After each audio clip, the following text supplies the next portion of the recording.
Hello everyone! At ngayon guys ay nandito na nga. Yung kapatid ko, hindi ako.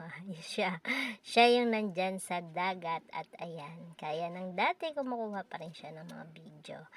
Ayan, yan po yung malapit sa amin na dagat. Ayan, low tide po yung tubig, no? Mababa yung tubig, hindi high tide. Kaya ayan yung mga bata. Ang layo na nang narating nila. Nasa gitna na po sila ng dagat. Ayan, at doon sa kabila guys ay white sand yung buhangin doon. Kaya lang sasakay pa tayo ng bangka bago tayo makarating doon. Naligo na rin kami dyan pero dati pa. So ngayon mas gumanda na yung dagat nila. Ayan, may nagbabalibol. Kahit ang haling tapat ay enjoy na enjoy yung mga bata. Ayan, nagbabalibol sila at napakaaliwalas ng tubig.